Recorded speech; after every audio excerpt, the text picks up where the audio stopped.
سەرۆکی حکوومەتی هەرێم قەرەبووی زیان لە کەوتوانی بازاڕی قەیسەری دەکاتەوە.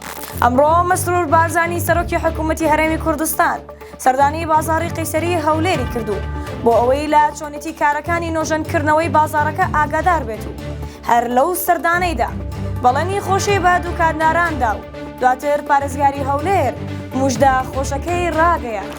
ئومێد خۆشنا و پارێزگاری هەولێر دوای سەردانەکەی سەرۆکوەزیران لە کۆنگرەیەکی ڕۆژنامەوانیدا ڕایگەیاند لەژێر بڕیاری سەرۆکی حکوومەت خۆی زیانمەندانی بازاڕی قەیسەری هەولێر کە لەلایەن چەند گروپێکی دیاریکرا و سوتێنرا بە بڕی 2 ملیۆن دینار تا 20 ملیۆن دینار قەرەبوو دەکرێنەوە و بە پێی قەبارەی زیانەکە پارێزگاری هەولێر ئاماژەی بەوەشدا سەرجەم زەرەرمەندانی بازاڕی قەیسەری هەولێر لە باجی تابلۆ و خاشاک و ئاو کارەبا بۆ ماوەی ساڵێک بە ڕێژەی 100% دەبەخشرێن.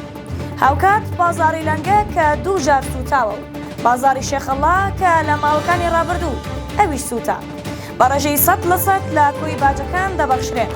دوای سوتانی بازاڕی قەیسەری بە گەژمەیی 5 ملیار و 300 ملیۆن دینار نۆژەنکردنەوەی بازاڕەکە لەژێر چاودێری مەسرور بارزانی سەرۆکی حکوومەت دەستی پێکردووە. بەبەستی خێرابوون و تەواوبوونی پرۆسەکە لە ماوەیەکی کەمدا دوو کۆمپانیا کە یەکێکیان ئەڵمانیە کاری تێدا دەکەن.